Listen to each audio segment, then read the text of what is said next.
105.7 and AM 1340, WKGN Knoxville and W289CU Knoxville, Fan Run Radio.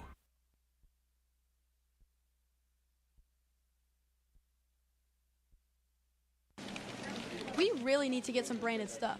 Shirts, hats, promo items, something professional. I mean, we could just find a website and order a bunch of it ourselves. You could, but you're taking a big risk. You don't know the quality, the fit, the timeline. It's a roll of the dice. Yeah, I guess. But isn't that how everyone does it now? Not the ones who actually care about how their brand looks. Look, if we're putting our name on it, it needs to be done right. We need SM Athletics. SM Athletics? Yeah, they specialize in working with businesses like ours. Apparel, hats, promo gear, but real, customized stuff. They actually care if it turns out right. Probably a lot better than getting stuck with 100 t-shirts with crooked logos. Exactly. Plus, they'll walk you through everything. Sizing, colors, material, so it matches the image we're trying to build. Makes sense. What's the name again?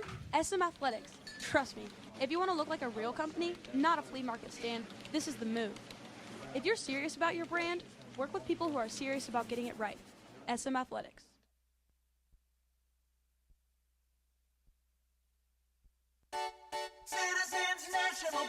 We make it easy to save money. Get access to thousands of discounts on shopping, dining, and travel with the C&B Plus Perks account. It's a powerful new way to save money with roadside assistance, cell phone protection, identity theft protection, and credit monitoring. Banking at C&B has its perks. Call or stop by a branch for more details. Citizens National Bank. Banking never felt so good. Member FDIC. White Claw is taking hard seltzer to new heights with White Claw Surge. At 8% alcohol, White Claw Surge is a stronger wave of refreshment that doesn't compromise on taste. Available in 4 bold waves of flavor like ripe blackberry, citrusy blood orange, zesty natural lime, and tart cranberry. Check out your favorite retailer in-store and online for the White Claw Surge Variety 12-pack and 16-ounce single-serve cans. White Claw Surge. Please drink responsibly.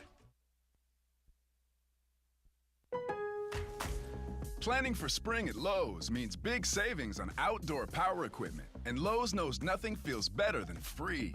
Buy one select Ego string trimmer, leaf blower, or mower kit. Get one select 56-volt battery free. That's up to a $299 value. Power through spring with Ego, the #1 rated brand in cordless outdoor power. Because Lowe's knows home improvement. Valid through 4/3 while supplies last. Selection varies by location. Good morning, Fan Run Nation. Hope your Thursday's off to a fantastic start, rain and all. So last night, we saw a College World Series matchup that was as intense as advertised, but even after sleeping on it, I still struggle to believe what I saw. LSU eliminates Arkansas in Omaha. Honestly, Arkansas did the elimination part almost all by themselves with a 9th-inning collapse. That is one of the most jaw-dropping meltdowns I've ever seen. The beat goes on for the Hogs, who just cannot get out of their own way in their attempts to get a title in Omaha. We'll recap the game and start to look ahead to the championship because, note to LSU, it doesn't look like Coastal Carolina appears to choke at all. 26 straight wins for the Chants confirms that. We'll also get a report on the proceedings from Omaha when Chris Phillips of SEC Unfiltered joins us in Hour 1. In the midst of all the College World Series action, we also got news of a lot of movement in Tennessee's pitching roster for next season. Movement as in players leaving, not anyone of huge consequence, but we'll break that down and discuss when Jack Foster from Rocky Top Insider joins the program in Hour 3. More takeaways from the college football playoff format saga 2. In short, after a couple of days, the next steps are clear as mud. We'll discuss crazy sports headlines to discuss. The NBA Finals resume tonight. It's all headed your way today on Under Review. Let's roll right now. From the studios of Fox Sports Knoxville, it's time for Under Review with Bob Baskerville on Fan Run Radio.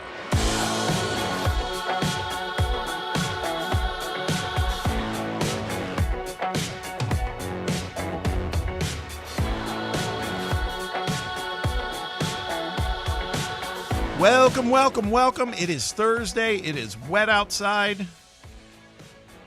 Weather forecasters are saying just hang tight. After today and tonight, it's over. Going to be hot and dry for a while, so let's fight through it, people. We are coming to you live from the White Claw Hard Seltzer Studios of Fan Run Radio. It's Under Review. I'm your host, Bob Baskerville, joined as always by Sam Beard. Got Brett Hollander across the way, too. No intern today. We're raw dogging it a little bit, but we're going to be okay. We'll get through it. Because we got you, the listener. We always appreciate you spending time with us, however you choose to do that, listening to us live on the radio dial, AM 1340, or maybe on the other side, FM 105.7. You could be live streaming us on your desktop or laptop, compliments of fanrunradio.com. You could be live streaming us on your mobile device using the free Fan Run Radio mobile app. If you don't have that, do download it. It's worth it. Maybe you check us out later as a podcast. Our podcasts are available wherever you listen to your podcasts. Also, video. We're out there on YouTube, the Fan Run TV channel. Like, subscribe. We're also on Facebook with video. We're also on X with video. Pretty much everywhere we can be, anywhere you want us to be, we're there. Appreciate you spending time with us. It means a lot. You can also be a part of the program live, too. Phone lines are open. Text box open. Same number works for both. Area code 865-966-3435. That's 966-3435. You can also hit us up on X at Fox Sports Knox. Boys, this is going to dominate hour one. I mean, we've talked about Arkansas and the fact that their postseason challenges are kind of historic. I feel like they broke all the records last night. Just unbelievable. We're going to get that. Yeah. I mean, dude. Joke. Dude. And then I couldn't help it. It's kind of like watching a car crash. And we'll have those later on. I got some frame grabs. I spent some time watching the bombastic post game. I should have tuned into that. So much silence. But boy, on the super chats. You'll be good, guys. Just get Tony Vitello next year. You'll be good. That came up. You'll be good. That came up in the super chats. Don't you worry. We'll get to that. But like I said, we're going to devote a lot of time to that today just because it was like amazing cinema, too. I mean, Jesus, I could not believe what I was watching. Could not believe it. I was actually, in a way, kind of excited that there was going to be a Game 7, so to speak, happening tonight. I was braced for that, thinking, you know what? That's good stuff to talk about. Didn't happen, though. Didn't happen. Before we dig in deeper on that, let's say hello to the gang. Sam, you made it in. I know you were fighting traffic with car crashes, et cetera. How you doing? Yeah, I forgot that people, kind of lose most of their ability to drive, it feels like, around here once we just get a splash of rain as it gets going. So, yeah, it wasn't raining right before I left this morning. I mean, I left with, 40 minutes before the show started. I live, 15, 20 minutes tops away now, basically. Yeah. And it took me a good 37, 38 minutes. I've started timing it at this point. You know, you get to that point into a traffic jam and you're pissed off and you're like, let me just start timing how long this is going to take me to get here because, I feel like, I don't know what time I texted you, Bob, but I felt like it was a good 30 minutes before the show and I was like, yeah, I'm stuck behind a wreck right now on the interstate. I'm going to be getting there right at 10 o'clock basically. But yeah, we were, I think I walked into the studio at 9:59 and a half probably. Right. A little bit late getting started, so that's on me. But I'm feeling good. Watch the Arkansas collapse. Boy. They just find a new way to do it to themselves every single time. I heard Talk Sports this morning, and John was like, I think I would have rather taken a loss in the Super Regionals than Tennessee losing in that sort of fashion, and I can't say I disagree with him. That's just because it was Arkansas, I was laughing, but man, if that was God forbid, if Murray State did that to lose or something like that, I would have felt absolutely terrible for them. But I'm dancing on Arkansas's grave kind of this morning. I think that's interesting, too, because what John brought up was something I was going to bring up, too. It's a great observation. I have a couple questions, and I'm putting them out there now so listeners can weigh in. First one was that if you're Tennessee, would you rather go out like we did in the Supers or make it to Omaha and then go out like Arkansas did last night? I think we know the answer to that, but I'm putting it up there. Is there really such a thing as a curse? Because I would say if I'm an Arkansas fan, I would look at this now and be like, okay, it's real, man. This is unbelievable. And then the third one is, and the guy who lit the fuse on this last week was our guy Jake Crane, who called Dave Van Horn the Michael Jordan of Rick Barnes's. And my question, I'll distill it a little differently and say, is Dave Van Horn the Rick Barnes of college baseball, or is it even worse than that? Because Barnes, we hit walls, but we don't melt down like what we saw last night. Our basketball guys don't go and get to the Elite Eight and then just throw it all away. Yeah, I mean, I guess that's fair. You kind of just ran into a juggernaut this year with Houston. I would the Purdue loss was frustrating, but like you were in that one till the very end with, maybe not the most generous whistle type of thing from some of your guys, and Connect having to play the game of his life and stuff like that. But yeah, I mean, Arkansas is now it's clear number 1 and 2, the biggest chokes in college, at least the Men's College World Series. Like dropping a foul ball for a national title, and then that was pretty unbelievable. Sure was. I was watching like a movie, and I had it on the side TV, just lower volume, and I just started laughing at it. I was like, there's no way this is how their season's going to end. It's crazy. It is crazy. Brett, I assume you were watching. Yeah, I flipped on. We had plans with some friends that were in town from California, so I got to see really when the drama started, like 7th inning on, it was really when it kind of took off, because it was, like you said, we'll talk about it, but like it was a pitching duel for most of it. Right. And, just the drama, late innings and stuff. And it's shocking to see a team that was so great defensively just fold like crazy. I mean, from two really good players, really, you know, and I don't know what you do. I mean, you say that in Tennessee, I could see Bargo doing the same thing Davlin did, though, falling all over himself. And we gave him such a hard time in the field, and, they were a thorn in our side. But, man, I was lost at words. You hate to see it, honestly, because they are college kids, and, they're battling, and they've been playing really good baseball all year, and to end it like that, it's just wild. You can't make this stuff up. Nah, and they were crushed. I mean, you saw that at the end of the game. I mean, all of them, like Davalon for sure in tears, Aloy in tears. Cozell had to go off his glove, the second baseman. Yeah, and that whole story for that kid, he's from Omaha. Yeah, absolutely. He had more fans there than anybody. Yeah, had a chance to play for a national title. I mean, it had it. It was right there in front of him. But that's why you got to play it out. Got to play it out. Watch the ball all the way into the glove is a term I use on a lot of things, not just for baseball, but God, last night it definitely applied. I find it hard giving Arkansas a hard time when it's like that. It's heartbreaking. Like, it's hard to I mean, it is. They give us a hard time, but they beat us fair and square. But then they go and lose a game like that, and then a lot of these guys' careers, you hate to see it end like that, I guess. But I will say on that, here in a couple of days, I'll change. I don't hate to see it end like that, Brett. I like it. I mean, I'm kind of torn. I'm kind of again.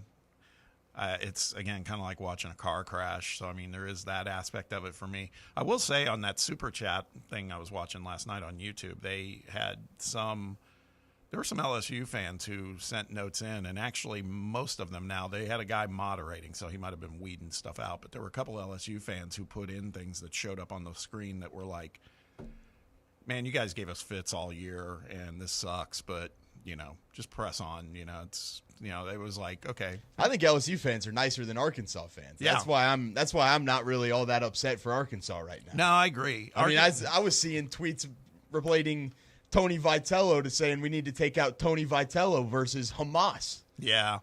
No, I mean, that's true. On social media, I feel like I think their fans are insufferable. They are. They're not. They're our guys in social media are special. There's no question about it. But these guys are. they're running neck and neck. So that's I kind of agree with Sam. That's probably why it's not about the players. It's probably like, okay, your fan base is unreasonable and out of their minds, and they're nasty, and so it's okay. It's okay. You guys can take another shot next year. The Barnes and Van Horn thing's interesting because, a lot of it's, you put your guys on the field and you got to trust them to go make the plays, and stuff like that. Now, Barnes, it's hard for me to give him a pass on the whole Grant Williams thing against Purdue. And, sure. Guys, you had to battle Edey 2 years ago, and then Houston's a juggernaut. Like, what is Barnes supposed to do in these situations? No, that's things like that. But that's the only time I've given Barnes a hard time for his successes here is maybe he made a bad decision leaving Grant on the bench to start overtime. But outside of that, I mean, to get their teams in positions and their programs where they are is pretty remarkable.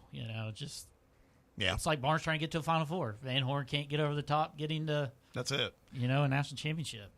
That's it, and you're right. I mean, a lot of what we saw last night happened on the field, but there's a thing or two we'll point to when we come back after the first break about, there were some decisions made that I just was kind of scratching my head on, and we'll get to those. But I'll tell you one thing: it took my mind off of my sweating out tonight's NBA Finals game and about Halliburton. Is he going to play? Is he not? Because I'm going to be in a bundle of nerves all afternoon leading into that game.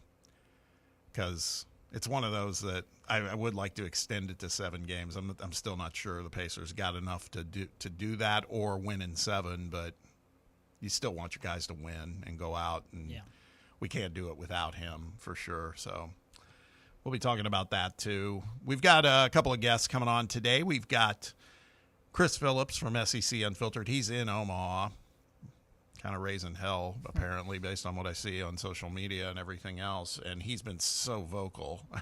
It's not serving him well. He's been so vocal about Coastal Carolina. And I got to tell you, man, they look like they're primed to take this whole thing, quite honestly. Now, LSU's obviously good, but Coastal's just, they look pretty magical at the moment. But we'll talk to him, get his take on what's going on in Omaha. I was texting him last night saying we should have a hell of a discussion today, and he goes, yeah, he goes, I'll have words by then. He goes, but being here and watching it, he goes, it's like I said in the open, it's kind of jaw-dropping. So we'll hear from him. We'll also later in the show talk with Jack Foster, because every time, like we keep saying, we want to close the book on Tennessee baseball just because we got to move on to other things. All of a sudden yesterday, there's like a steady flow of pitchers going into the transfer portal. Now, none of them are ones that are like, oh my God, what are we going to do? But it's just interesting to see how kind of timed it appears that it was. Maybe it was just coincidental. I don't know.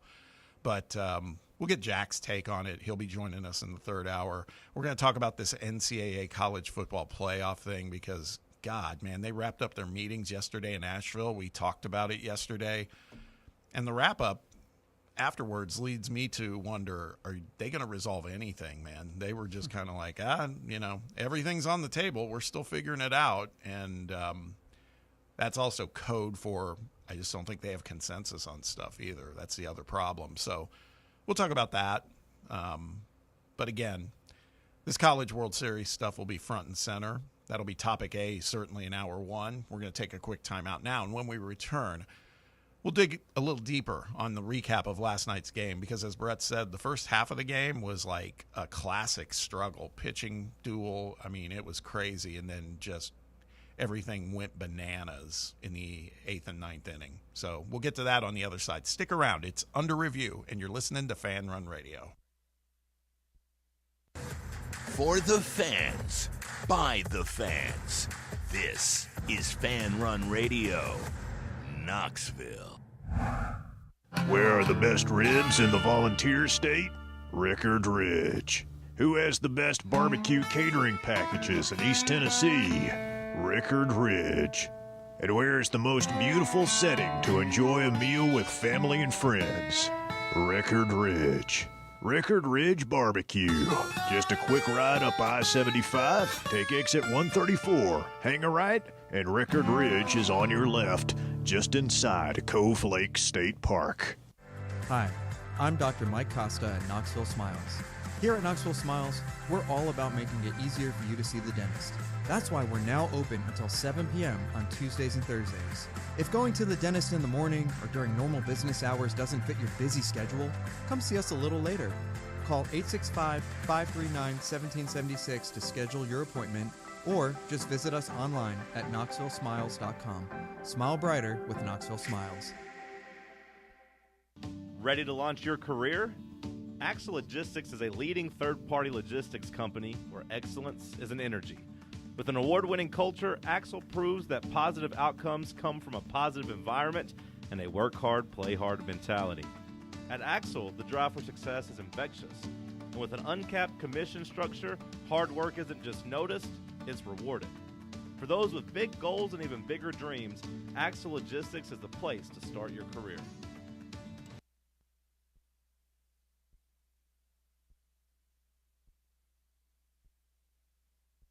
What are you going to do with your old car? You can try selling it, you could junk it, or you can donate it to Heritage for the Blind. Your car will be towed away for free, and your donation is tax deductible.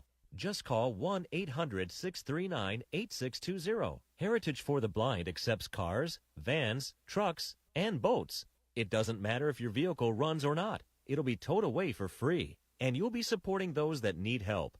Heritage for the Blind is a nonprofit organization that helps the visually impaired live fuller lives.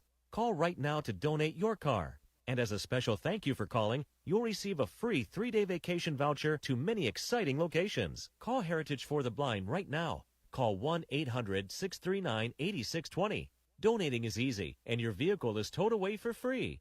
Plus, you'll get a free vacation voucher. Call now, 1-800-639-8620. That's 1-800-639-8620. 1, 2, 3. 1, 2, 3.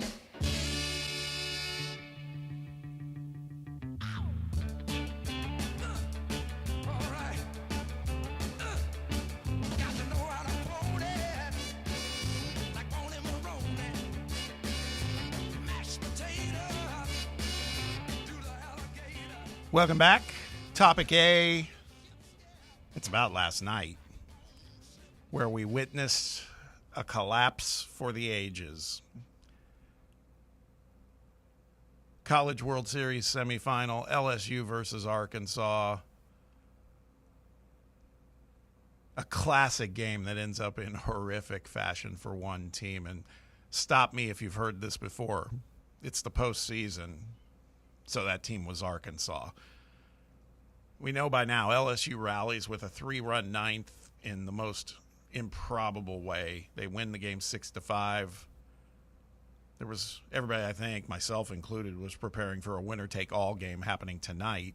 Well, that's been averted for LSU. They get a couple days to rest now and line up for the championship. Arkansas is eliminated once again, and their inability to get a third out in the ninth inning haunts them once again. Sam, this one, pitchers duel for 7 innings. Arkansas led 1-0 through 5. Again, everything we've been talking about, they roll out Landon Beetleshays, who has like a +5 ERA, but he was dealing, man. He had 9 Ks through 5. It was like, man, they're just blowing my mind with the pitching. I thought they were on their way. Yeah, it was honestly a great baseball game in the first half of the game. I mean, I think everyone was kind of expecting this is going to be just a neck-and-neck race to the finish type of game, and was honestly just good quality baseball for about 5-6 innings in terms of just low scoring. If you like that type of baseball, that's right up my alley, to be quite honest with you. Just really good pitching matchups. A couple plays that kind of go differently in the field that, are important plays and pivotal plays early in the game, and then you get kind of some pressure on you and you get out of those innings. Like, those are my favorite type of baseball games. So through the first 5-6 innings, man, it felt like it was just who's going to score first type of thing. And then you get into just the late game heroics and maybe just choke jobs as well. You got it all in this game. It was a quality college baseball game for anybody watching, probably besides an Arkansas fan, I would say. Yeah. I mean, you're right. Like we said, Arkansas's pitcher was dealing. Zach Cowan for LSU was dealing too. He went 5 1/3 innings, only gave up 4 hits, a run, 6 Ks. He gave up that home run to Ryder Helfrich, but it started to turn one way in the 6th. Jake Brown pinch hits, delivers a 2-run single. Got quiet in the 7th. It was a 2-1 game, but like we said, things got wild starting in the 8th inning. Of course, the 9th inning too. But first, what happened in the 8th? Arkansas gets 2 runs to jump out to a 3-2 lead. But then in the bottom of that inning, man, that was surreal. Jared Jones hits that game-tying home run. It felt like everything just stopped when he hit that ball. For a second, it almost got quiet. And he doesn't even move. I guess he felt like he knew he hit it out.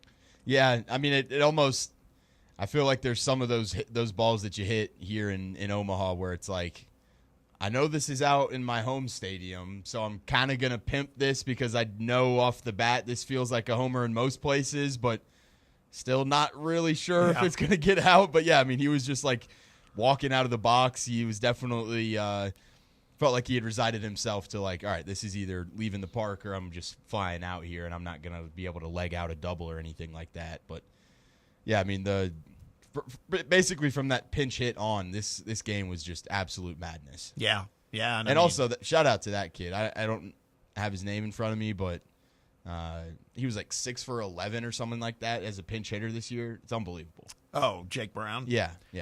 Yeah, I didn't like him in the Tennessee series. He played right field in some of the games in that series, and he was kind of douchey out there. And, he's a kid, though. But you're right.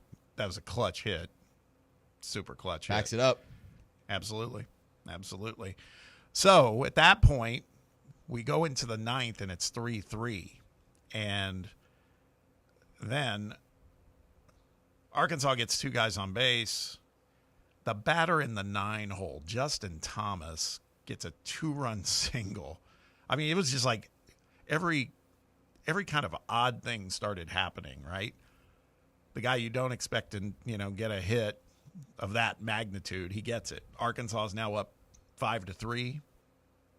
LSU's pitching kind of shut things down because Thomas had gotten all the way over to third. They had a chance to add another run, but the LSU pitcher, and I can't recall who that was at that point, but he struck out a couple guys, including Vahiva Aloy, to end the inning. So we go into the bottom of the 9th. Arkansas gets 1 out. Then LSU gets 2 guys on base, and I'm trying to remember in my mind.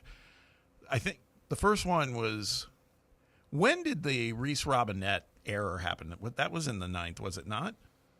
Yeah, they were trying to the pitcher was trying to come over and cover first after that first out, and he threw a wild pitch there, like back to the backstop, basically towards home, and the runner got all the way to second. Yeah. So at that point, LSU gets 2 guys on base, so that they have runners at first and second. I forget who hits, but he hits it to Vahiva Aloy, and I don't know. I think it would have been tight, but man, it felt to me like, okay, this could be ball game. It's going to be a double play, right? And instead, Aloy decided to go for the sure out, the force at third. Who knew that was going to maybe come back and haunt him? I mean, it was going to be a close play at first if they tried to turn 2, but I just don't understand why you wouldn't at least try to turn 2. Like, right. You're not worried about the run at third. That's not the game-winning or tying run. I mean, right. You're up by 2. You can afford to allow 1 run. I just think you got to at least attempt the double play. Like, even if you throw a errant throw all the way to first base and it goes into the backstop or something like that, like that runner's getting to third at most there. Right. And you still have a 5-4 lead. That's right. So So he goes for the force out at third. So now 2 outs.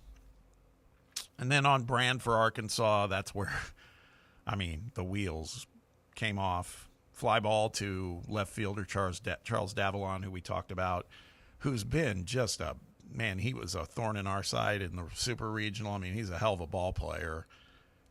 But he misplayed this one, man. It looked like he kind of slipped as well. Yeah, it felt like he was trying to, think, hey, let's make sure this ball stays in front of me at all costs. And then he was like, oh, shoot, this ball's going over my head. And it felt like that first step that he was trying to kind of backtrack with, he did slip. That's what it seemed like to me. Yeah. I couldn't even believe it then, because not only then does he not catch the ball, then it like bounces off and goes. Yeah, did it bounce off his head or his leg? I couldn't it was tell. his shoulder. Okay, I thought it was his upper body. Yeah. But then it goes all the way like into the corner, and I was sitting there watching, and I was watching with my wife, and I was like, "Oh my God!" I just yelled. I was like, "You've got this is." I go, "It's going to be tie game." I just couldn't believe it. I really could not believe it. Like Milam wasn't even. I saw an alternate camera angle of the double play, and like Milam wasn't even at the runner's box before Eloy had started to go to third base. Like he hit it pretty well. He had so much time. Yeah. To at least get one out at second there and like try to get a play made at first. Well, you heard the announcers too. They were kind of like, "What?" I mean, I'm paraphrasing. They said other things, but they were just like they questioned it. Like, I'm not sure why he didn't try to go for two there. Yeah. So it wasn't just us as kind of casuals or novices. It was even the guys. The guys in the announce booth said the same thing. So here we are, tie game, 2 outs. By the way, so LSU runner on second, first base is open.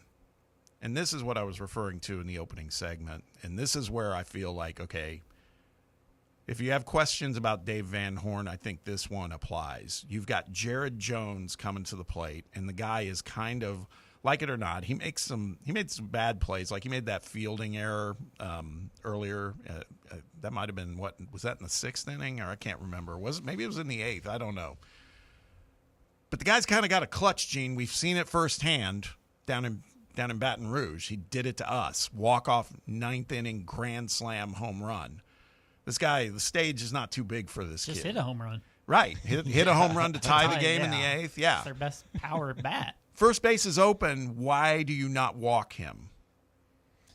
Haven't we seen it a lot this postseason? We said it in softball. We said it a lot of different times. But, yeah, you absolutely put him on first base. Yeah. I don't know who's behind him in the order. I mean, they got some guys that can hit. There's no doubt. But to me, that's Pearson. That is just like that's a no-brainer move. You walk him and try to get a force at any base and get this thing extended to extra innings. I'd rather be losing to, my Pearson, that right fielder. You're right, Brad. I'd rather be losing to that kid than have Jared Jones, who has come up clutch in the big moments, man. Yeah, I mean, it's just not – it's a head-scratching move. It's a head-scratching move. So we know the rest. Jones slaps a single. Like we were saying, Kojal got a glove on it. I thought he should have had it. I couldn't tell. I never saw something super close up. I just kept seeing the replays. Slow-mo was it was even more heartbreaking. I mean, he pointed to the sky after he did it. He's like, unbelievable. We just won this game. Yeah. Oh, you're talking about Jones? Yeah. Yeah. Yeah. Like I said, it's... Yeah, I mean, he barely missed that ball. It's like he jumped, but his glove didn't go up with him, and it was too late for him to get all the way up. I don't know. It's really weird jump. Sam nailed it. We talked about this last week, or it's been almost 2 weeks now, heading into the Super Regional. We talked about the fact that, hey, man, one of the difference makers that could raise its head between Tennessee and Arkansas is Tennessee's been rough in the field. Arkansas is like a top 10 fielding percentage team. Just some of the stuff we saw late last night, it just felt like, okay, that's nerves, man. That's like, you know what's at hand. They've talked about it. We heard it from Gage Wood after he threw his no-hitter, where he's talked about we want it so bad for DVH, right? And I just wonder if that's some of it too, man. Mm-hmm. It's just the pressure of that, trying to win for him. They were right there. They were on the cusp.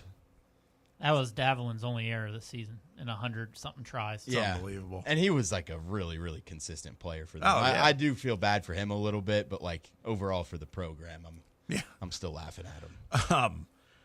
I mean, think about it too. They took one of the iconic moments of the College World Series and essentially wasted it, and that's Gage Wood's no-hitter. What happened? No. I mean, it's like that to me. We were all talking that way. Like, man, after that, I think they're going to be trouble. because Sam was saying it, like they didn't use any pitching. They just used one guy. I can rest easy now for this final. I'm obviously rooting for Coastal because I don't really want LSU to go get another one, but I would have rather had LSU go win a title than Arkansas, to be quite honest with you. And it's a great storyline now. Like, Jay Johnson was the coach at Arizona the year that Coastal won their College World Series title. They played Arizona, and Jay Johnson was the coach there. So, fun little storyline there. Help me out, because I saw a picture posted on social media, and again, I've been more newer to the college baseball game, just namely because of Tennessee's run in the last 4 or 5 years. But somebody had a picture up of LSU when they played Coastal. Did Coastal eliminate them? Yeah. In Omaha? Was that the deal? No, that was at LSU at a super regional. Okay. Yeah, they were showing Coastal celebrating and an LSU player on his knees in the foreground. Yeah. Okay. So, yeah, if you're an LSU fan, then you feel like you got some unfinished business, right? None of those players were there, I don't think. But so here we are. LSU advances to another national championship series. Like it or not, man, they're quite good at it. They were showing that Tommy Tanks clip last night. I always forget what kind of he was a baller, but man, all the chains and everything else, he was a freak. Had a lot of dudes on that team. They did. Cruz, Skeens. Yep. Tommy White. Who was the first baseman? He had the kind of blonde bleached fro. Trey Morgan. He's been hanging around Omaha this week. I saw some photos of him and Jay Johnson talking. Scott Foster's not reffing tonight. Does that make you feel better? About the Pacers? Yeah. Yeah, it does. The extender's not in the game. Maybe that's bad for you, though, actually. Maybe you need the extender. I don't know. Or maybe it means if they happen to win, he shows up in Oklahoma City for Game 7. It'll break my heart. So the question I pose as we wind down this segment, again, is there really such a thing as a curse? Because, boy, it sure feels like Arkansas has got something that's close to it. The other one was worse, right? Oh, the not dropped catching foul the foul ball because that was for the championship. That was for the championship. This one's not. I mean, I guess you still had more work to do after this, but like, man, that was brutal. It's easily the two worst, though, I think. Yeah. No, I agree. Yeah, I don't know, man. It's it's honestly going to be almost impossible to top what they did back in 2016 or 17. I can't remember what year that was, but yeah. Dropping a foul ball with 2 outs to win a national title, and then you go on and lose that game and then lose the next. Like, I don't know if I'd be watching college baseball still if that happened to me. That's a great point. It wasn't even the elimination game. No. It was just that was first loss, and then they had to go, and then they lost again. Yeah. I mean, good Lord. Maybe next year, or not. Maybe not. Maybe not. We're all in agreement, though, that the way our season ended, if we had our druthers, I would take the way our season ended versus being in Arkansas's shoes last night. Yeah, I think I'm going to try and just I think that would – last night would have broken me mentally, physically, emotionally. I don't know if I would have been able to come back from that. I think I'll lick my wounds with a super regional loss and try and get back into Omaha next year, improve the roster a little bit. Yeah, as much as I wanted to, defy the odds and get our guys to Omaha, if that's how you go out, that would be that makes for an incredibly long summer. I mean, again, listening to those Arkansas guys last night, Andrew Ellis, who's come on the show, he was just like, we just got to he kept saying, I still love the Hog, man. He goes, we got to stick together. And, it was like, it was eerie because the other thing is they've been doing that show from a bar in Omaha. And the last couple times there's like crowds there and everything. There was nobody in there. Yeah. It was like dead silent, You probably hear like the guys cleaning up in the back, the glass is clanking. Yeah, it was bad. One of their guys John Neighbors. He just was there, you know, and they all have on their Arkansas jerseys, their Arkansas hats. You know, they're fanning out. We would be doing the same thing. And he was just sitting there, and he's like kind of the signature guy for Inside Arkansas.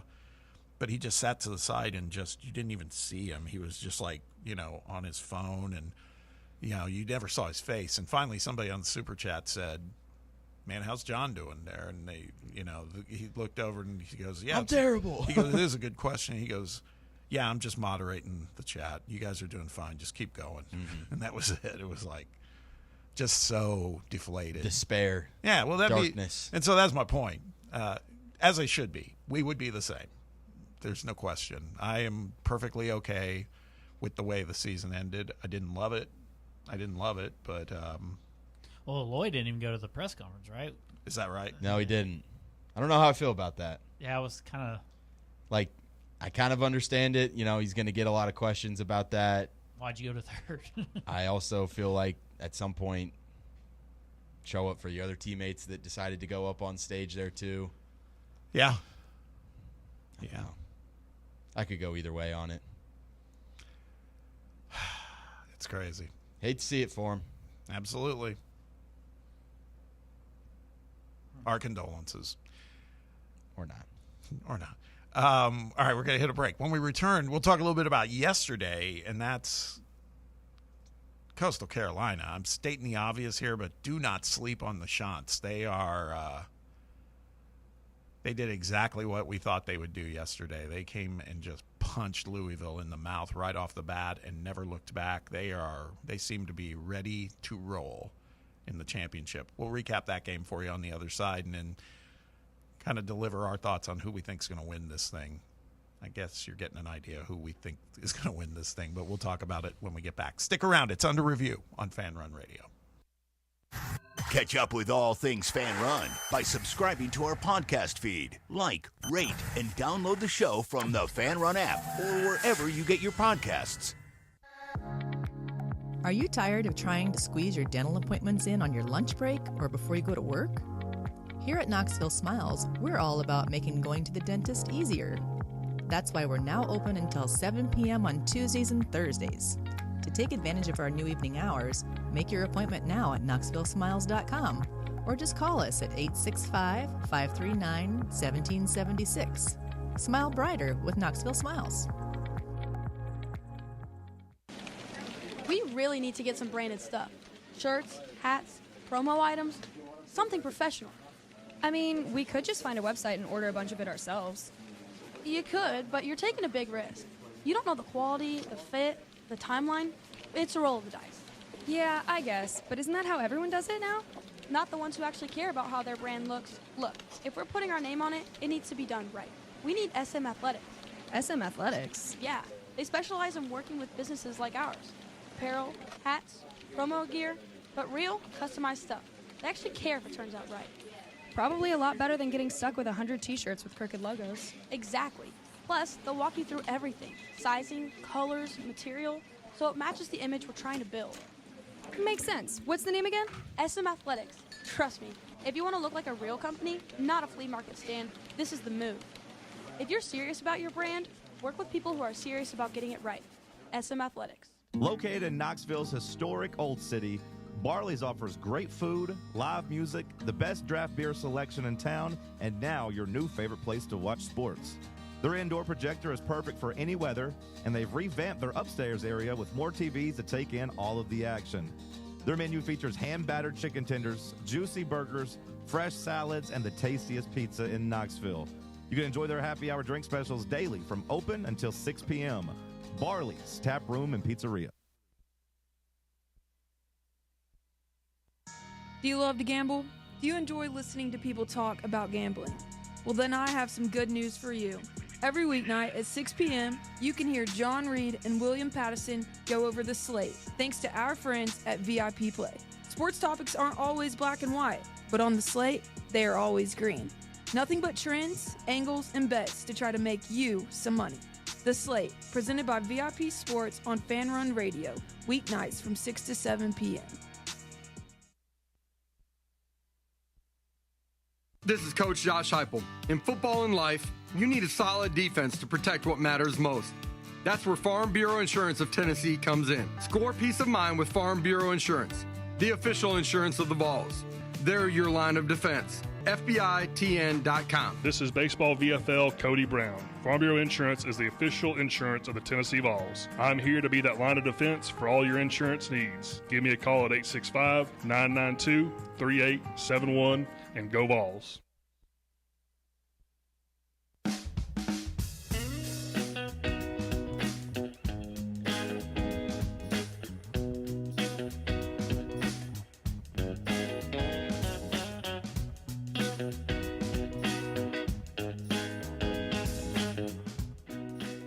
Just looking and saw an X. Ryan McGee from ESPN posted on X. He posted, as I board my flight from Omaha to not watch any baseball tonight, I reflect on what transpired roughly 12 hours ago, and I keep thinking of a scene from the movie Tombstone.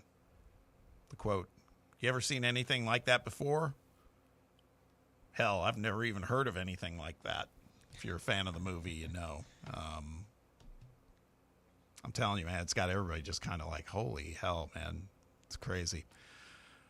So LSU moves on, but by no stretch does this mean they've got like a clean path to a College World Series title, and that's because the Chanticleers stand in the way. Don't look now, but for our money, the best team in Omaha is still alive, and they wear teal. They advanced to the College World Series finals with an 11-3 win over Louisville. By the way, that's Coastal's 26th consecutive win. As we kind of said yesterday, we would not be surprised if Coastal just came out and just laid the wood to Louisville early to just put this thing, leave no doubt, right off the bat. That's exactly what happened. Struck early, 6 runs in the first inning, Sam, actually 5 before they even got an out. I mean, with the way that Coastal is, with the way that their pitching staff has just gone throughout this entire season, this entire postseason, their whole run at Omaha, feels like their offense, if they score 3 runs, you got the game in the bag type of thing. So, yeah, I mean, we were watching this game start out in the lobby, and it was like, all right, yeah, 5-6 runs in the first inning, this game's over. Coastal's got it in hand. Yeah.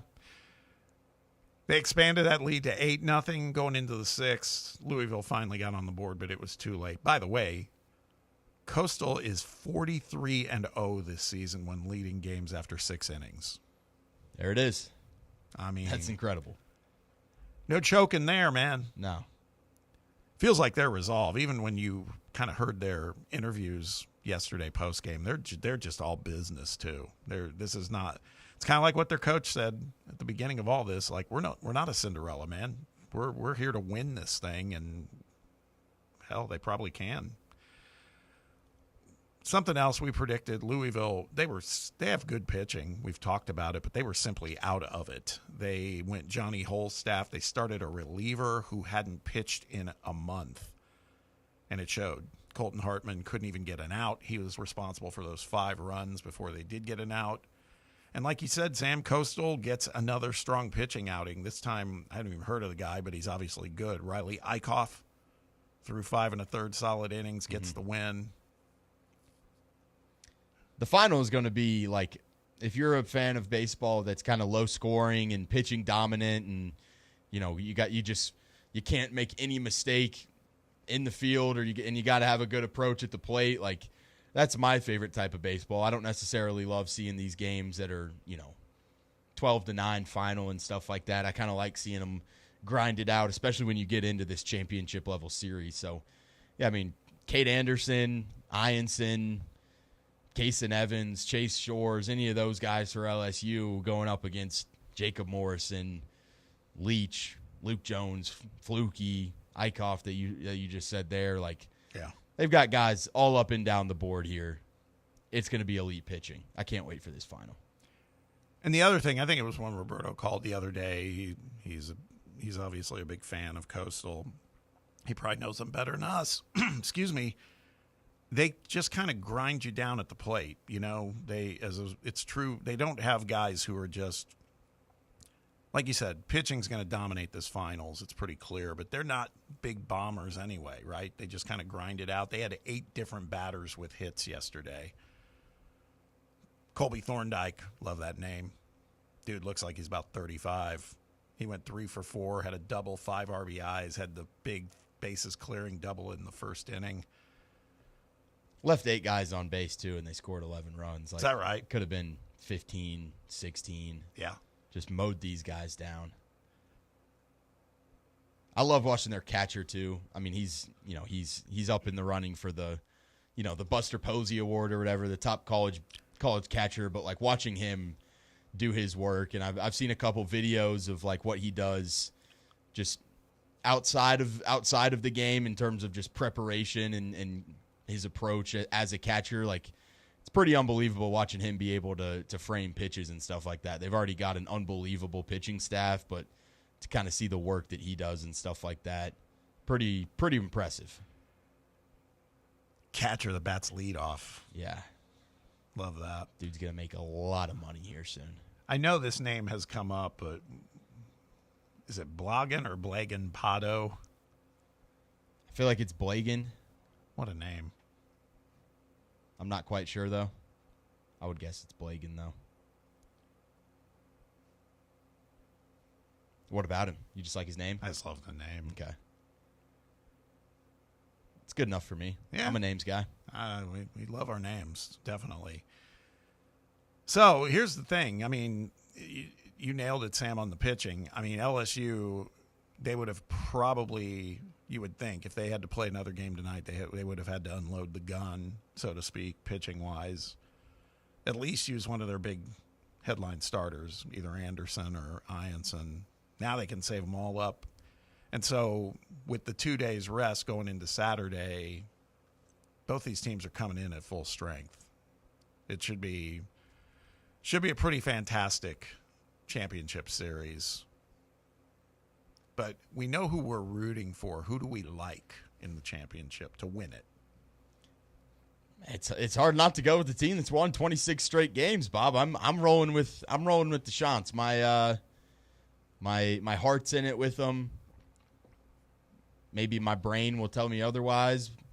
LSU probably is a little more experienced in this kind of moment and stuff like that, but Coastal hasn't backed down against anyone. Like the path in which they have taken to get here has been remarkable, I would say. And, they swept through their regional. You get to Auburn, and everyone was saying, man, watch out for Auburn. That's an SEC team that might go make a push to Omaha. This is somebody that has kind of been slept on in the conference so far this year. Well, swept through that one with ease. Yeah. And then you get into Omaha, and they haven't missed a beat. So I'm rolling with Coastal. I'm just going to try and ride the bandwagon all the way to the end. Brett, what do you think? I think LSU's going to win. I mean, I think they're going to get up 1-0. I think Cade Anderson, who's now projected number 1 pick in the MLB draft, is just he's tough. And I know Coastal's got the arms as well, but I don't know necessarily if they've seen a lineup like LSU and they've been in these situations a little more. I'm sure some of their guys were in this game a couple of years ago. So I like their pitching just a hair bit more than Coastal's. And Coastal's got the best ERA in the country. Against who? All the teams I just said they went through. I just said LSU had the best player in the game, Cade Anderson. I think if you get up 1-0, that makes Jacob a huge Morrison difference. would beg to differ. That's what I was going to say was I think my thoughts on this are if LSU can win the first game, I think they win the series. But Coastal's got this vibe right now that they are coming out and, they're like guns blazing. If they win I think whoever wins game 1 is going to win this thing. I just think after watching him pitching against Arkansas, Anderson, what he did to that lineup, that was, the best hitting team in the country. Right. It made them look stupid. Like, this lineup's not going to phase him at all. I mean, that's a big. If you saw Cade Anderson struggle against Arkansas a little bit, get hit around a little bit, maybe be different. But I think once LSU goes up 1-0, then that makes a huge difference. Yeah. And I think that's ultimately going to be the difference. Yeah. I think more so than Coastal, I think if LSU's got to win 2 in a row, after being down 1-0, I don't know if they got it in them. Then I think that starts to, because again, the mental part starts to happen. Coastal's kind of like, man, we're still undefeated. We're undefeated since April. They haven't lost. And can in Coastal 2 months. come from behind in the game? No, like that's if right. they trail 2 or 3 runs, they have enough offense to make a run. Yeah. At that. But it should be a fun series, no doubt about it. Yeah, I'm definitely looking forward to it. Some pretty elite uniform combos coming too. I think that'll happen. Yeah, the catcher for Coastal's need purple on black. 20th pick right now in the draft. Yeah, he's Bodine, yeah. Yeah. We didn't get to talk about it. If we're talking about uniforms, it wasn't yesterday, but the game before, which was an elimination game for Louisville against Oregon State. They came out in the all black. I didn't like it. No? Nah, not for me. Not going to lie, I watched another game of those Louisville Astros uniforms, and I didn't like them again. Didn't like them so much, no. I'm out on them. Okay. Sorry, you're out on an island. Maybe we were just feeling the vibes of them winning that game when they had those uniforms on, because we were both kind of like, I like them. Now they suck. Yeah, I'm out on them. Don't get them near Knoxville. Now my next question is, will you watch much of this? I'm not sure I will, because it was the final. Yeah, I'll watch. I mean, I'll obviously, watch it. because we need to talk about it, I'll watch it. But my keenest level of interest was mostly, can we find a way for Arkansas to exit? And they did. So, I mean, y'all going into this thought the winner of LSU Arkansas was going to win it. Yeah. Right? I mean, nobody was really saying. I mean, people were kind of mentioning Coastal, but yeah, I just think I think what swung it for me is that they've come in, and again, they've been all business. They've impressed the hell out of me. I don't forget it. I said it. Winner of LSU Arkansas. I thought Arkansas was going to win it, honestly, the way they've been playing. So. I don't know what the odds currently are to win the series, but I don't know. I would imagine it's fairly close. I mean, Sam, I think you said it. Going into Omaha, Coastal had the 3rd best odds, if I recall correctly. No, I mean, they were on the other side of the bracket and were dominating. Yeah. Dominating leading up to that. Yeah. So I'm not sure what happens with those two teams going head to head. What the numbers look like. I just like how they're both fresh. Minus we don't 190 for LSU, plus 155 for Coastal. So LSU is a favorite. But what were you saying? No, Brett? I just like how they're both fresh. There wasn't this game tonight that you're going to get no excuses either side. You're going to get you got legitimate build up now. Yeah, right? exactly. So you're going to get Cade Anderson game 1 versus the number 1 guy for Coastal, and this is how you want it to be going into a championship series. Yeah. So should be fun. And he does fine, but could we just switch out Mike Monaco for Carl Ravitch? I think Monaco's great. I like Monaco too. It will be Ravitch, right? Yeah, that's what I'm saying. Oh, you want Monaco is what you're saying. Okay, yeah. And he's not like horrible or anything. It just is weird to me. I know a lot of people have complained about this, that he does no college baseball until Omaha, basically. Yeah. It's just odd. I don't get it. The other guys, Berkey and KP, they're great. Mm-hmm. I think those guys are good. And when they've also had, when they were kind of having to split games, they got Eduardo Perez, and I was just like, come on, man, get guys who have been following the sport all season long. Yeah, exactly. So, all right, that wraps up hour 1. We're going to take a break. When we return, we'll continue talking about the situation in Omaha. We will be joined by Chris Phillips of SEC Unfiltered. He is in Omaha. Kind of get his take. He was in the stadium last night, so had to be pretty wild atmosphere during the game and certainly after. We'll talk to him about that and get his thoughts because, again, he's been pretty anti-coastal. Let's see where his head is now. Because is he just going to be a pro SEC guy, or is he going to be like, you know what, man, maybe Coastal's the best team here? We'll talk about it all with Chris when we return. Stick around. It's under review on Fan Run Radio. Want to rep the Fan Run brand? Check out our new merch store online at fanrunradio.com. When it's past high noon, it's time for a vodka soda made with a vodka you've actually heard of. I'm talking White Claw vodka soda made with White Claw premium vodka. JB Smooth only drinks vodka soda made with the world's smoothest vodka. And you can too. Pick you up a bottle of the triple wave filtered vodka that's been distilled 5 times. White Claw Premium Vodka comes in 4 flavors: black cherry, mango, pineapple, and just vodka. You haven't had vodka like this. No one has. White Claw Premium Vodka. Please drink responsibly. What's the difference between an ordinary EV and a Mercedes-Benz EV? The feeling. Electric is what gets you there. Mercedes-Benz is what moves you in ways no other automaker can. Feel the freedom of the superbly versatile 7-seater EQB. Revel in the inspired, customizable comfort of the EQE sedan. Sense the brilliant intelligence of the EQE SUV. Discover the boundless capability of the EQS SUV. And luxuriate in the flagship meets spaceship magnificence of the EQS sedan.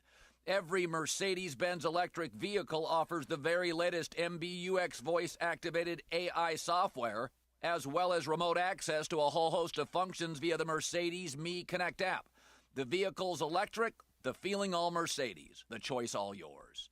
Test drive a Mercedes-Benz electric today at your local dealer or learn more at mbusa.com/EQ. Are you looking for a treat that will knock it out of the park at the next watch party? Just like your favorite baseball team, Crumble brings the best lineup week to week with an expanded roster that includes key lime pie, strawberry cake, or my personal favorite, Monster featuring M&M candies. Let Crumble treat you to the best cookies in the game. Download the Crumble app and start earning rewards. You can even vote monthly on what flavors you would like to see at any store of your choice. Warmer weather is here, so get to the ballpark, but don't miss the cookies. Barley's has live music on weekends, general team trivia on Wednesday nights at 8 p.m., and now live sports trivia courtesy of the Knoxville Trivia Guys every Thursday night upstairs. The game starts at 7 p.m. and is free to play for everyone, so head on down to the Old City and show off your sports knowledge and win gift cards to Barley's. Use those gift cards to buy some delicious food and drinks, and you can take it all in with their wide selection of TVs and indoor projectors. Barley's Tap Room and Pizzeria.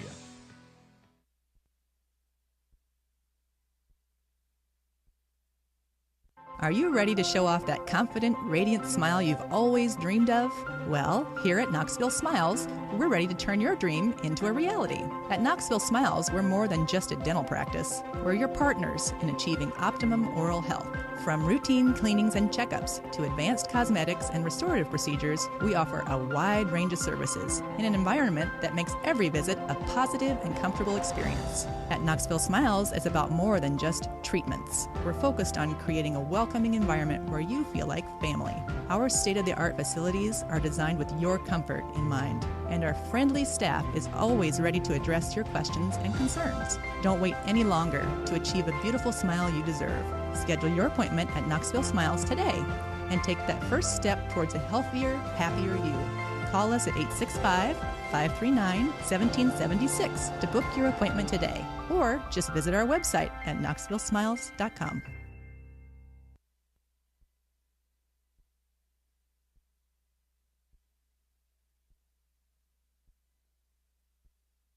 What are you going to do with your old car? You can try selling it, you could junk it, or you can donate it to Heritage for the Blind. Your car will be towed away for free, and your donation is tax deductible.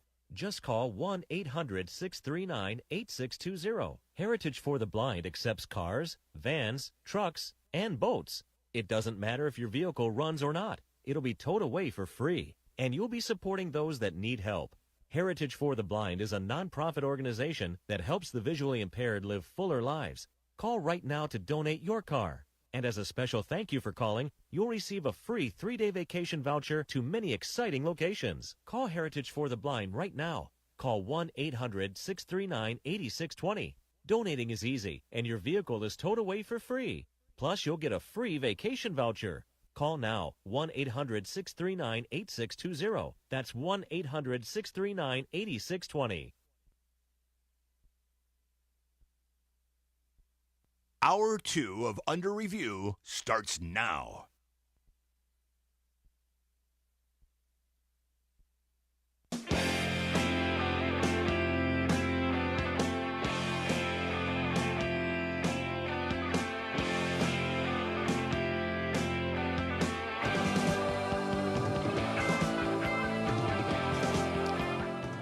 Welcome back to the White Claw Hard Seltzer Studios of Fox Sports Knoxville Fan Run Radio. It's under review.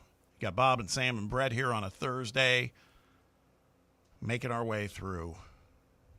Talking some baseball. We're going to talk a little football.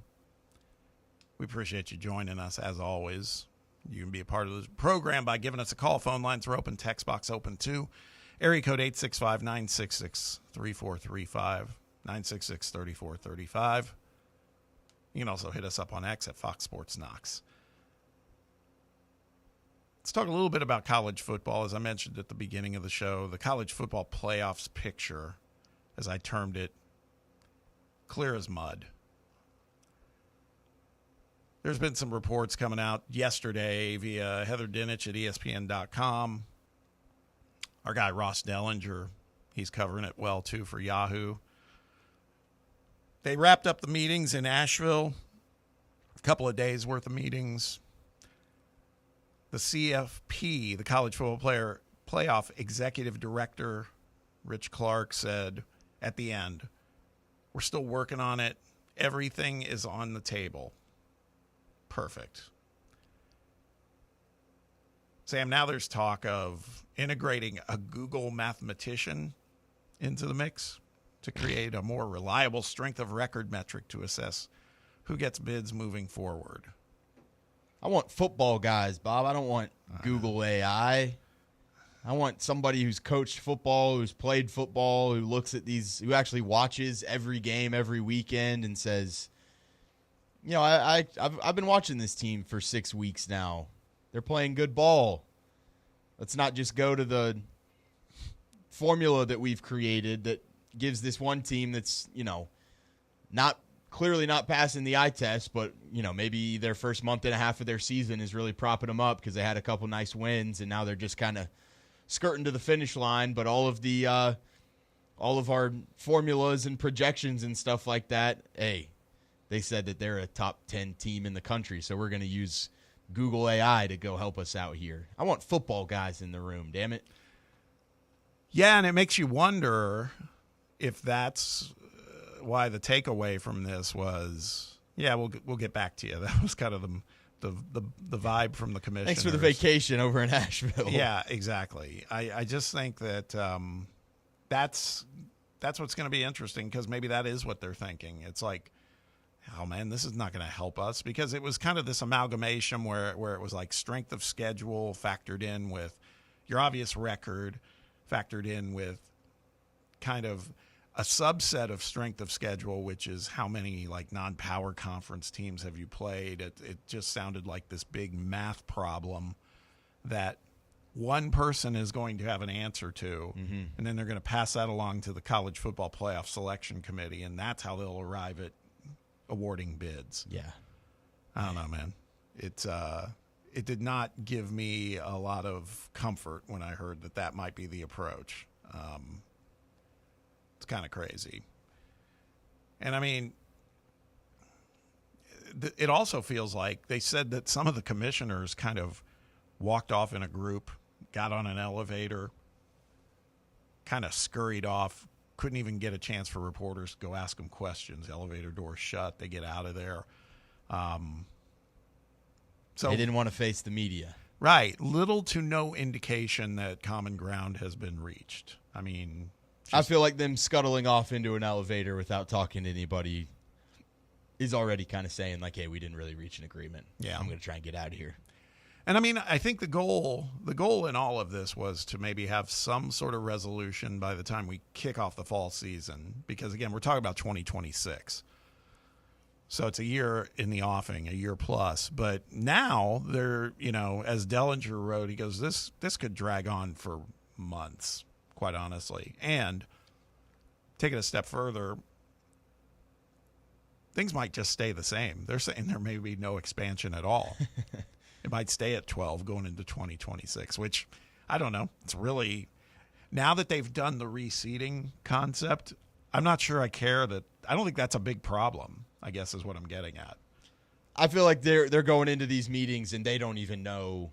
Right. They're like, I don't even know if we're going to get into this meeting and we're going to accomplish anything, but I'm just going to attend it anyway. And it doesn't seem like there's a whole lot of urgency to go and like find a solution. It's just like, hey, let's get some proposals thrown out there, and we'll see if we can all come to an agreement that we all like one. But let's present 8 ideas and let's see what sticks. And if not, we'll get another meeting here in a couple months, guys. We'll figure it out soon. Yeah, that seems like it's the vibe over there, even with just like the head commissioners of these leagues and stuff like that. I think back. Now that I'm just sitting here dicing it up in my head, when we've the only thing we know is the 12-team field that we just had this past season. And again, I think the biggest argument has been addressed, and that was, why can't we just do, pure seeding based on rating, not doing this, this whole notion where you had Arizona State and Boise and others ranked ahead of teams like Tennessee and Ohio State, for that matter, the national champion. Mm-hmm. So I feel like that's been addressed. And by the way, I was the one, I'm not saying I was right, but it did give me pause to think about it. Think back to when we had the 12-team field. Those first-round games, there were some just blowouts, man. We were one of them. And I'm just sitting there thinking, hey, man, that's a problem. It's like maybe we're kidding ourselves. Maybe 12 is too big. My point in all this is, I'm not sure that I care about 12 so much, if that's what it stayed at. Why rush to 14 or 16 if they cannot reach an accord on what's the proper approach here? No, I mean, I think you can, I would say personally, like if you just reseeded, if you did, to your point, like if you just did straight seeding on a 12-team model, I'm good with that one. I don't need too much expansion after that. I just would like to see 1 play 12, 2 play 11, so on and so forth type of thing. But yeah, it's exactly your point. I don't necessarily want to see the Boise's of the world jump other Power 4 teams, whether it be us here locally for a Tennessee or, like you said, the opponent that we played in Ohio State that eventually goes on and wins the national title. I think you would also find that, like straight seeding, you would see some of these other teams maybe not necessarily get in, because I do think that model is a little bit more based on are you actually watching the ball games that are going on? Because it doesn't feel like Ward Manuel or anyone on that college football playoff committee last year was giving a rationale that you'd come away thinking, yeah, these guys were watching these football games. Yeah. God, what a mess. Because what I can't help but think is a lot of this now is it's just becoming pure posturing by each conference. It's not really what's the best for the playoffs, what's the best for the fans. It's really what's best for the respective conferences, and how can they benefit.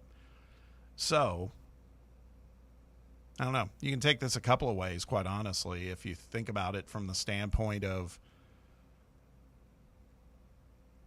no resolution. Maybe we don't want to rush to a resolution too quickly. If they can't agree on anything, it's like, then why bother, man? Do another year. Do another year of 12, just like what we're saying. We don't even know if the 12 is all that bad yet. We haven't given it enough time to even, go out there and kind of work through some of the kinks. That's what I'm saying. And as again, I maybe went a bit too far after the first round games this past season and said, maybe it's 8. Maybe we shouldn't have 12. That's probably not the right answer, because, after those first round games, the games were pretty strong. So to your point, with it being the very first year of the format, those first round games and the way that most of them were not close, that could be an outlier. Yeah. But how many do you guys think can realistically win a championship? That's my thing with the more teams. Like, how many, though, can realistically win? Sometimes it's only 3 or 4. I just think it depends on the year. I mean, I would have said last season, I would have said before the playoffs started, before Ohio State decided to flex, I would have said 7 or 8 teams. I really felt 7 or 8 teams could win it all last year. And the extended playoff got Ohio State in. Yeah, exactly. Like, who knew they weren't the best team in the regular season? No, and they got rewarded by the 12 team. They ultimately were. They were 4th in the Big Ten. Yeah, no, but that's a great example of expanding the format in a weird way. Not that I'm happy Ohio State won and beat our ass in the first round, but the truth of the matter is, what we talked about all along when we didn't have it, when we just had a 4-team field, is like, man, think about some of these teams who kind of did themselves in and lost early, and they're really playing good ball now, and they could, Ohio State didn't quite fit that profile, But, boy, they sure got right at the right time. And they ran the toughest gauntlet. Yeah. But did the playoff, what we talked about, screw Oregon? Yeah. Like, as the number 1 seed, I don't know. Like, getting Ohio State. But Nah, it's true. Ohio State didn't play well enough to get a higher seed, so they had to play Oregon, too. So, I don't know. At some point, you just got to find the right balance between, like, the college football playoff wanting to just make a boatload of money. Like, 12-team playoff, obviously, you're making way more money than you are a 4. But to Brett's point, are you kind of saturating or watering down kind of the competition aspect of it because you are allowing a team like an Ohio State now to, hey, you'll lose your biggest game of your season against a terrible rivalry team, a terrible rival game against Michigan where you should have blown that team out on paper and you're still able to kind of get a handout into the playoff, but then you go out there and you prove it in the playoff that you are the best team. You're trying to find that middle ground between like, hey, we're going to go make a boatload of money here with an expanded playoff, but we also got to keep the best teams in here as the best teams. In 8, you wouldn't have to do a bye week. Like, you play 1 versus 8, 2 versus 7, and then you continue. You don't extend a longer season. Like, don't have 2 weeks before a national championship. I don't know. Well, that's their argument for a 16-team field is you don't do any buys and then you make more money. They wouldn't have buys on the 16? No. Oh, okay. No. That's interesting because they did it with 12. Why would they not do it with 16? Well, it's a different number. 16, you can break it down just like an NCAA tournament region. I guess it's true. 1 versus 16 and so on. Look, one thing's probably for certain, as far as it relates to Tennessee, I don't see us I don't think we'd struggle to make a 16-team field this season. So it doesn't have a whole lot of impact on us for my money at the moment. But looking ahead, I don't know how I feel about it now. The more I think about it now, I'm kind of like, since you guys cannot figure it out, apparently, maybe 12's fine. And like I said, Dellinger's saying that. He's like, I don't see a resolution in sight. So they may have to commit at the beginning of 25 season saying 26 is going to be 12 teams again till we work harder and closer. Just making it so easy for teams. Get more the regular aligned. Season's not going to matter the more teams you put in the playoff. Oh, I agree. I don't disagree with that. Alabama last year would have probably been in after looking terrible against Oklahoma or whatever, Like, it's kind of dumb, but. Sam said it. We're still not Money. even sure if 12 is just fine. Yeah. I was happy to have it. Our guys made it. We wouldn't have made it without a 12-team field, obviously. And it sounds like we'll probably eventually talk about this with basketball because it sounds like they're going to extend that to March Madness too. That will suck. That does not. Aren't they getting ready to talk about that too? Yep. Like, it's crazy right now. That one will drive me off a wall much more than football. Really? Because Yeah. those teams that are like first 4 out consistently in the That's tournament, true. they're not tournament teams, man. It's just like you're just gifting them a game for them to get their ass beat. We've had 2 examples of teams who they got to Final Fours. I'll give them that. VCU and UCLA. I get that, but Sam's right. By and large, those first 4 games are For a while trash. there, that was our best run though when Yeah. we played the play-in game, and then we went to Elite 8 or whatever, Sweet 16, Sweet 16, and should have won that game. Like, yep. I don't know. I'm trying to avoid the Virginia-Colorado State games again. Yeah, that's right. And I can tolerate 68, by the way. I'm not saying get rid of the first 4. I'm just saying that's it. Don't come back with more of that. God, don't even get me started. All right, let's hit a break. When we return, as I was mentioning, Chris Phillips from SEC Unfiltered is in Omaha. We're going to chop it up with him, get his take on what the visit's been like, what he's seen. I'm sure he's probably partaked in a few shots at Rocco's. Lucky dog. We'll talk about all that with him on the other side. Stick around. We'll be right back. It's Under Review on Fan Run Radio. For the fans, by the fans. This is Fan Run Radio, Knoxville. Hey Knoxville! Surfside iced tea and vodka, made with real brewed tea, is only 100 calories, 2 grams of sugar, with no bubbles and no troubles. That's right, 0 carbonation, so it's easy to sip and enjoy. Headed to a game day or party at a friend's house?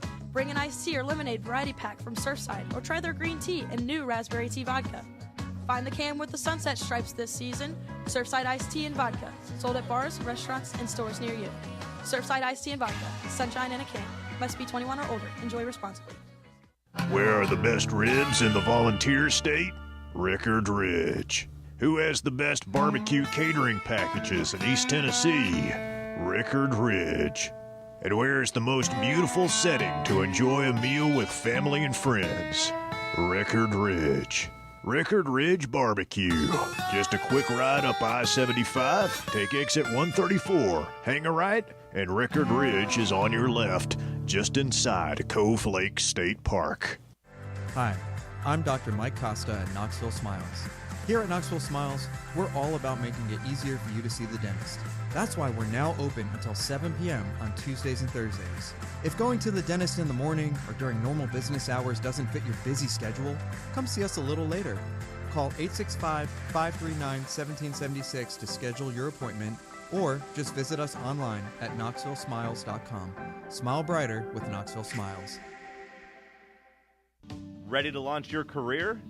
Axle Logistics is a leading third-party logistics company where excellence is an energy.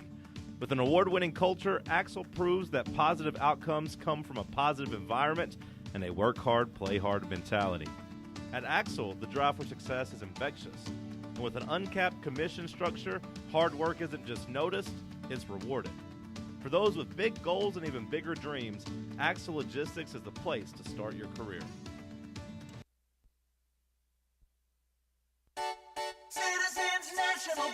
We make it easy to save money. Get access to thousands of discounts on shopping, dining, and travel with the CNB Plus Perks account. It's a powerful new way to save money with roadside assistance, cell phone protection, identity theft protection, and credit monitoring. Banking at CNB has its perks. Call or stop by a branch for more details. Citizens National Bank.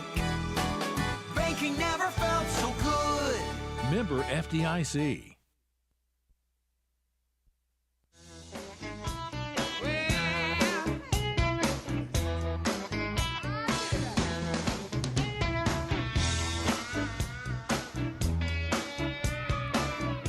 Welcome back to Under Review. Bob Baskerville here with Sam Beard. Sammy, what was that poll there on the music? I'm not going to lie, Bob. I've got some of these that are just... You're going to have to ask Brett on some of this stuff. It says Blue Boy Fogarty. I was going to say, it sounds like Fogarty to me, but then I heard no vocals again. But it's good stuff. I got no problem with it. I've just been trying to pull some good guitar solos and stuff like that coming in. It's awesome. So I've been losing some of the titles in the midst of it. That's all trying right. to go through the depths of the libraries and stuff like that. You keep doing it. But I'm glad I'm 3 for 4 about at this point here. Yeah, the fourth was just one I hadn't heard. Doesn't mean it was bad. It's new, so it's good. Hey, 3 for 4. Talking baseball. Hell yeah. Take that all day long. That's right. That's right. Let's talk some more baseball. We spent hour one talking about how we were kind of gobsmacked by what happened last night. I mean, even some of the most avid baseball fans were kind of like, I cannot believe what I'm seeing here. Let's get a take from a guy who was in the Chuck. Let's get a take from a guy who was in the Chuck. He was in the stadium. He's been there covering the series, and I'm assuming he's sticking around for the final. It'd be kind of weird if he left now. Friend of the show, does a great job of covering SEC sports for SEC Unfiltered. It's our guy, Chris Phillips. See, Philly, how are you, man? Bob, what's going on, man? Doing well. Like you said, speechless was really the way I felt last night watching the game. It's been an incredible trip to Omaha thus far. I heard you mention before the break shots, Jello shots. Bob, I would never. Now, we've partaken quite a bit. I was told last year, my first time over in Omaha last year, it was a really, really special experience. But I was told coming here with LSU and Arkansas and those fan bases would be a little bit different, and it's been quite that. So, no, we've had a great time. And that game last night, really, truly, there are a few games that leave me truly speechless, and that was one of them where it's hard to believe what happened. This LSU team is just relentless, and for Arkansas, it was pure agony and heartbreak and a lot of tears shed on the other side, and you felt for those guys. So it's been a College World Series that has delivered, no doubt. Chris, talking the shot challenge, I want to give myself a little pat on the back when I asked you last time who we think's going to kind of take the cake outside of LSU and Arkansas. Feel pretty good about my Murray State Racers putting up a good number there before they were eliminated. Yeah, dude, they've done well. I mean, I think a lot of people, Omaha, the people of Omaha sort of adopt a team, and I think Murray State was that team, so that helps a little bit. But they had a good fan base here. A lot of people were cheering on the one-run Racers, and obviously they get eliminated. But it's great to see them, but it was never really in doubt, obviously, who was going to run away with it, to a point where I think they're going to rename the word Jello, Jellaeaux. I mean, it's I don't know. LSU fans come in and want to make a point. So, yeah, but Murray State was fun. Again, all the fan bases were great. And it was great to see 8 teams from 8 different locations and kind of get college baseball coast to coast, if you will, not have it all in one central spot. Yeah, before we get to last night's game, because that's obviously the headliner, but we talked about this the other day once Murray State got eliminated, and I'm sure you've seen some of the press conference stuff with Skirka and the players and stuff. It just, to me, hit perfectly in a time where all we're talking about, you probably heard us as you were listening before you came on, talking about just the state of college athletics right now, all the acrimony, whether it's college football playoffs, whether it's transfer portal, whether it's NIL. I mean, you got guys that are playing at 3 or 4 different schools in 4 years and all this stuff. The Murray State story just warmed my heart, and I mean, hearing Skirka say, it's not quite we're just happy to be here, but these guys are going to have a smile on their face for weeks to come because they accomplished a really big mission. Any thoughts on that whole story? Yeah, I mean, I think talking to fans, too, it's number one, it was really cool to see Murray State in Omaha, and I think, too, college baseball is kind of the last sport where it feels like that some of the purity, if you will, is still exists. I mean, I think we're kind of under the understanding of what college football is with portal, NIL. Not saying it's wrong, right, or indifferent, but we just kind of understand where we're at. College basketball's got a lot of that, too. College baseball still kind of has that feel of, any given day, the underdog can make a run or win a game or, get to Omaha in Murray State's case. Skirka is one of the best in the business. I know they gained and earned a lot of respect throughout the postseason, and certainly going into Omaha. Like I said, they were kind of adopted as that Cinderella story, and I do think it's I was questioning before the season whether a Cinderella would make that kind of run just because of the portal NIL, and you see so many of these teams like an LSU, like a Tennessee, like so many others, they kind of but use the little guys as they go scout those rosters, and you'll see 3 or 4 of those guys, everybody starting lineup. I kind of question whether they have enough guys to make a run like Murray State did. Now, I was glad to be wrong because I thought before the season maybe that kind of Cinderella story was dead. So to see them make that run, Skirka is one of the best in the business. I'm sure his phone's going to be ringing. You look at their stadium, with the 800-seat stadium, and they played in front of nobody, and there they were on the biggest stage in college baseball. So I do think, talking to fans, they've voiced to me as well, there's still kind of like a purity within college baseball that I don't know that we have with other sports.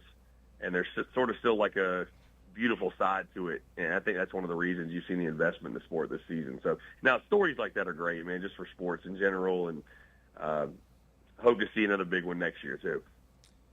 I know that Charles Davalon is probably the guy that is, probably feeling the worst out of this Arkansas team with kind of being that last play to happen there. But I want to get your thoughts on Vahiva Aloy and kind of the quick decision to go to third. I thought he had plenty of time to go and try and turn 2, especially just having a 2-run lead, kind of knowing that runner on third isn't necessarily, it's not necessarily a game-breaking run type of thing. I thought that there was kind of an interesting play for a guy that had been so consistent in the field, a Golden Spikes finalist, to kind of make that spur-of-a-moment decision. Did you agree with that one? Did you feel like he had time to go make that double play, kind of being in the stadium? No, it was a panic play. I do want to say, obviously, it's easy to sit here when, you go back and watch it, and it's all happening so fast. But at the same time, man, it's just you got to know the situation, And I was sitting with a guy last night, and we're going back watching the replay, and he kind of stops. He's like, play the Davalon playing left, and then even the final the final walk-off that Bear Jones hit him, and it goes off the tip of the kid's glove. I mean, I don't know –